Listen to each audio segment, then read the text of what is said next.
The box arrived on a Tuesday morning while I was eating breakfast before my shift. It was a small cardboard box, the kind you'd use to mail a birthday gift. My name and address were written in my mother's handwriting, that careful, looping cursive she used whenever she wanted to appear thoughtful. I hadn't seen that handwriting in 9 years. I set down my coffee, stared at it for a long moment, and then put it on the kitchen counter without opening it. I went to work. I came home.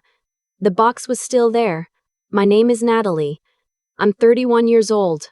I'm a registered nurse at a hospital in Portland, Oregon, and I have a small apartment with too many houseplants and a cat named Fig. I run on Sunday mornings. I call my Aunt Diane every week. I built a life that is quiet and steady and genuinely mine, and I am proud of every single part of it. But sometimes a cardboard box with your mother's handwriting on it can make you feel 15 again, stranded at an airport watching a plane take off without you. Let me go back to the beginning. I grew up in Tucson, Arizona, the younger of 2 children.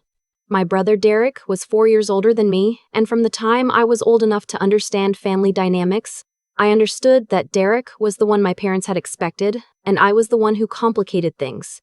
That's not self-pity. It's just what it was.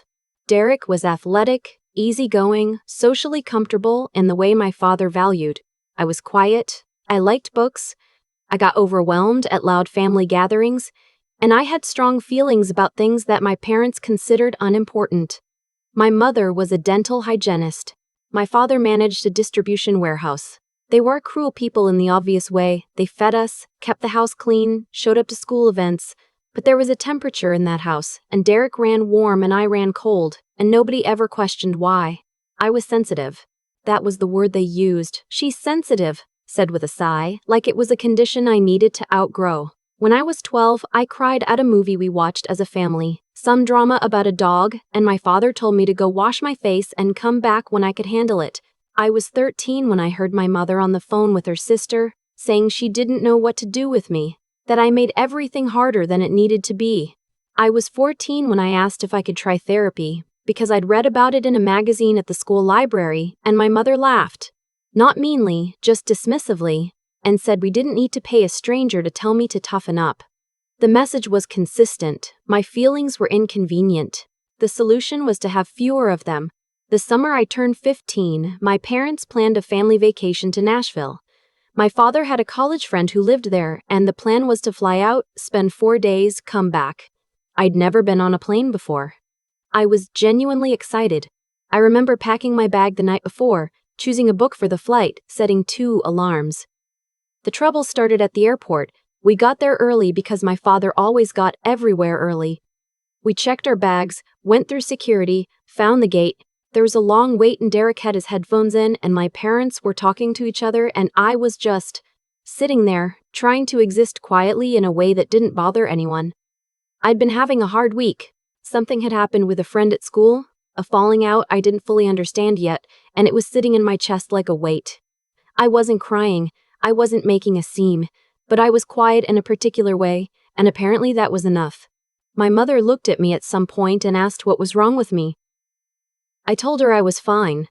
She said I didn't look fine. I looked like I was about to ruin the trip before it even started. I told her I wasn't going to ruin anything. I just had something on my mind. She told my father, and he turned around and gave me the look. The specific look that meant I don't have the patience for this right now, and said that this vacation was supposed to be fun for the whole family, and if I couldn't get my attitude under control, I should have stayed home. I said I didn't have an attitude. That was apparently the wrong thing to say. What followed was one of those quiet, hissed arguments that families have in public spaces, where nobody raises their voice but everything is sharp. My father said I was ruining things. My mother said I was always like this. I said I hadn't done anything. At some point, Derek pulled out one earbud, assessed the situation, and went back to his music. He'd learned early that it was better not to get involved when I was the problem. They boarded the plane. I didn't. It wasn't that they physically stopped me. It was more that when they stood up to board, my father said quietly, looking straight ahead, "You can either get on that plane and act like a normal person, or you can sit here and think about your behavior. Your choice." And then he walked toward the gate.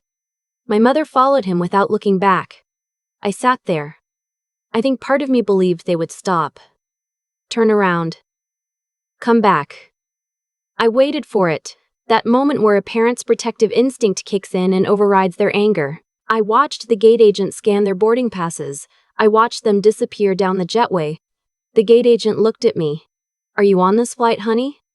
I picked up my backpack and walked away from the gate. My carry-on was the only bag I had. I'd been too excited the night before and packed my checked bag full, so my backpack only had my book, my phone charger, a hoodie, and about $30 in cash I'd saved from babysitting. My phone had maybe 40% battery. I walked to a row of seats near a different gate and sat down and stared at my hands for a while. Then I started trying to figure out what to do. I called my mother first. Voicemail. I called my father. Voicemail. I called my father. Voicemail. I called our home phone. Nobody answered. I sat there for another hour, periodically calling, getting no answer, watching the airport move around me. Families with strollers. Business travelers with rolling suitcases. A group of teenagers laughing about something. Everyone was going somewhere. I was just a 15-year-old girl sitting against a wall in the Tucson International Airport with $30 and no plan. Eventually, a woman sitting nearby asked if I was okay. She was maybe 60, with a red carry-on and reading glasses pushed up on her head. I told her I'd missed my flight. She asked if I'd called my parents. I said yes. She looked at me for a moment in a way that I could tell meant she knew there was more to the story, but she didn't push it. She offered to buy me a sandwich from the cafe down the concourse, and I said no thank you, and she gave me a long look and then handed me a $10 bill and told me to take care of myself. I still think about that woman sometimes. Around hour 3, I finally called my Aunt Diane, my mother's sister, the one who lived in Albuquerque, the one my mother had been talking to on the phone when she said she didn't know what to do with me.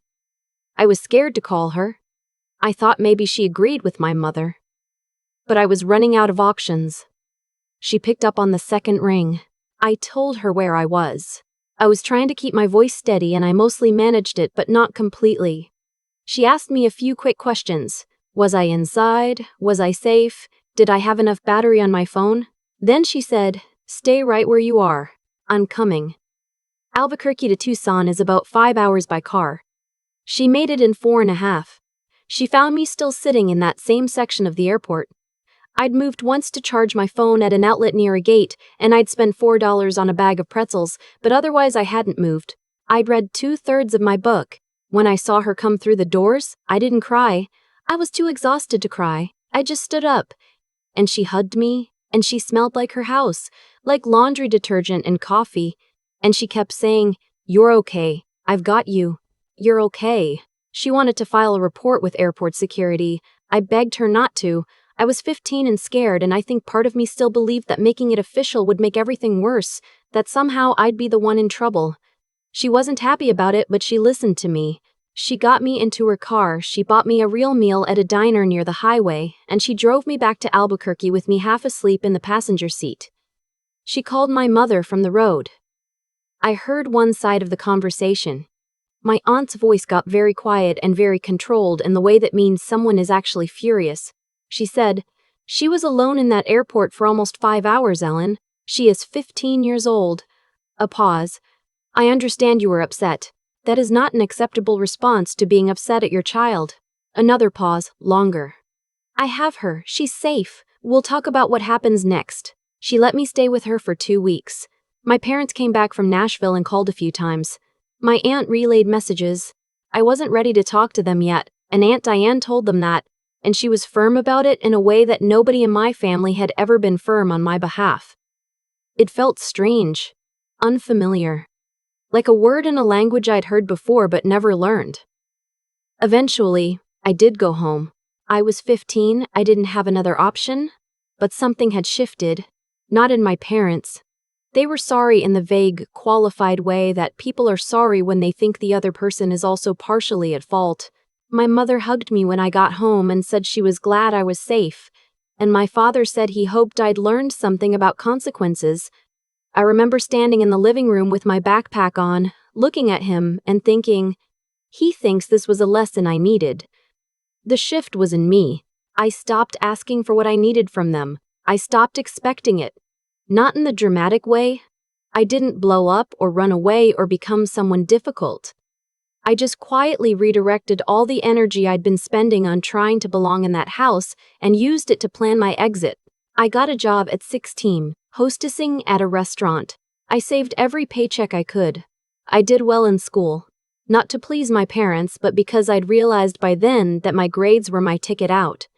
I applied to nursing programs. I got into one in Portland, and I accepted without asking for anyone's permission. The day I left for college, my father helped carry my boxes to my car.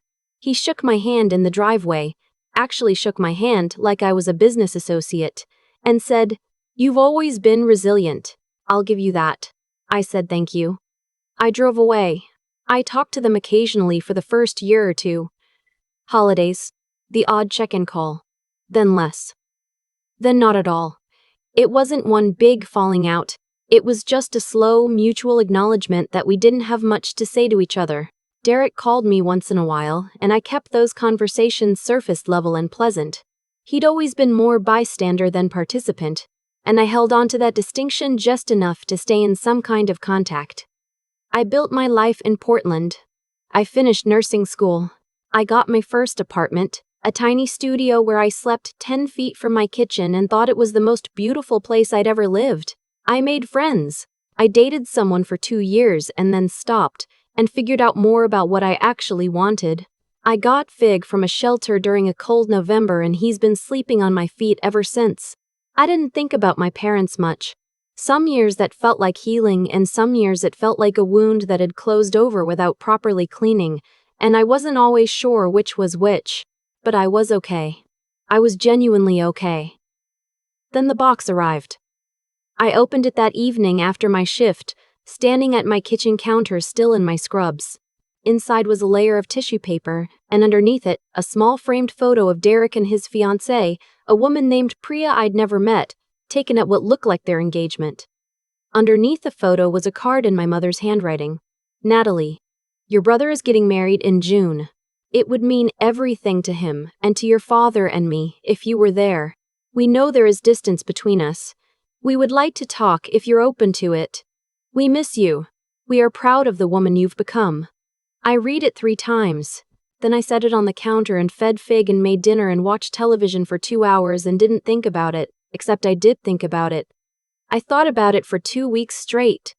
I talked to Aunt Diane about it. She's the only person in my family I trust completely, and she was honest with me in the way she always is. She said, "Whatever you decide, I'll support you, but I want you to decide based on what you actually want, not out of guilt or obligation." She paused.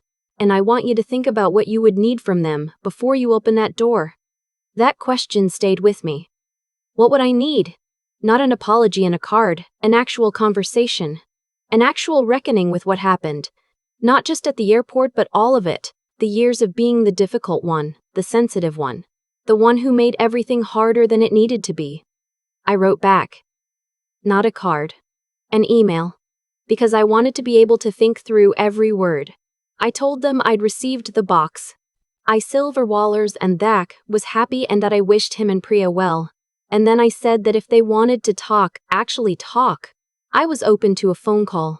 But I wasn't going to walk back into that family like the last 15 years hadn't happened. If they wanted a relationship with me, we needed to start by being honest about what had happened and what it had cost me. I hit send and went for a run and tried not to check my phone every 10 minutes.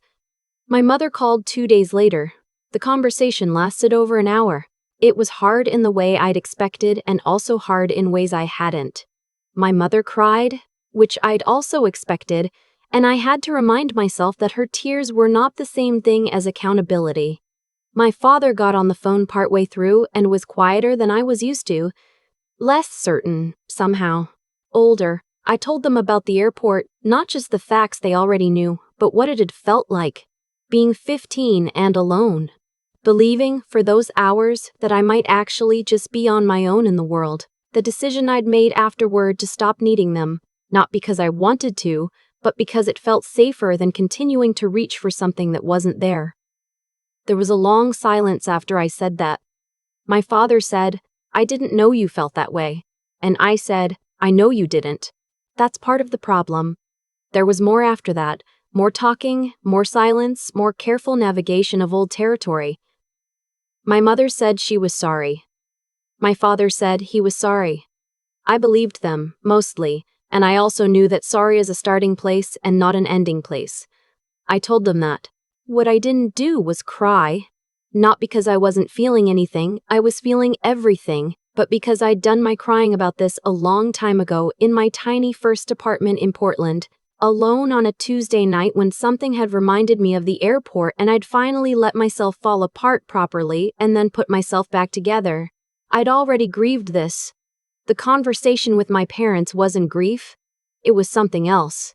It was me finally standing in front of the thing and naming it out loud. Near the end of the call, my mother asked if I would come to the wedding. I didn't say yes. I didn't say no. I still remembered the casual shrug. At that moment a decision about the wedding wasn't going to be based on obligation or keeping the peace, and that I hoped they could understand that. My mother said she understood. I'm not sure she fully did, but she said it, and that was something. I called Aunt Diane afterward and she listened to the whole thing without interrupting, and when I was done she said, "I'm really proud of you." I told her she sounded like a greeting card. She laughed and said, "I mean it. You said hard things without apologizing for saying them. That's not easy." She was right that it wasn't easy. I want to be honest about that, because I think sometimes these stories get told in a way that makes the person in pain seem invulnerable, like they arrived at clarity cleanly, without cost. That wasn't my experience. There were days and the weeks after that phone call when I felt hollowed out. There were nights I replayed parts of the conversation and wondered if I'd said too much or not enough. There was one afternoon in the break room at work where a colleague asked if I was okay and I said yes, and then went into the bathroom and stood very still for a while. Healing isn't a feeling you arrive at and stay in. It's something you keep choosing. I did go to Derek's wedding. I went because Derek reached out to me directly after the phone call with my parents. Texted first, then asked if he could call. We talked for a while and it was awkward at the start and then less so. He said he was sorry he'd never said anything. He said he'd known things weren't right and had looked the other way, and that he wasn't proud of that. I told him I appreciated him saying it. I meant it. He wasn't the villain of my childhood. He was a kid who learned to stay safe by staying small. Same as me, just in a different way. The wedding was held in Phoenix in June. Priya was warm and funny and clearly loved my brother in a way that made me glad for him, genuinely glad. I wore a green dress and sat near Aunt Diane during the ceremony and let myself feel all the complicated things a day like that makes you feel. Happiness for Derek. An ache for the family I wished we'd been. Something like cautious hope for what we might still become. My parents were there, of course. My mother found me before the reception and held my hands and looked at me for a long moment without saying anything, just looked. Then she said, "You look wonderful." And I said thank you. And we stood there in the garden outside the venue, in the Arizona heat, holding each other's hands. Not quite whole but not quite broken either. My father hugged me. A real hug. The kind he almost never gave when I was young. He held on longer than I expected. I didn't forgive them in a single moment. It doesn't work that way, despite what movies would have you believe. What I did was decide to stay in the room, to see if the conversation that had started on that phone call could continue. To see if we could slowly, carefully, build something more honest than what we'd had. That's not the same as pretending the past didn't happen. I want to be clear about that. I'm not the girl in the airport anymore, willing to stay quiet to keep the peace. I know what I need and I'm willing to say it, and I'm willing to walk away if those needs aren't met. That boundary isn't something I negotiate. But I'm also 31 years old, and I've worked hard enough on myself to know that holding a door closed forever costs something too. The framed photo of Derek and Priya is on my bookshelf now. The card from my mother is in a drawer somewhere. Fig is asleep on the couch. It's a Tuesday morning. I have a shift in 2 hours. I am a registered nurse in Portland, Oregon. And I built this life myself, and nobody gets to take credit for that. Not the hard years, not the airport, not the 15-year-old girl sitting against a wall with $30 in a book and nowhere to go. She got herself out. I just got to be who she became.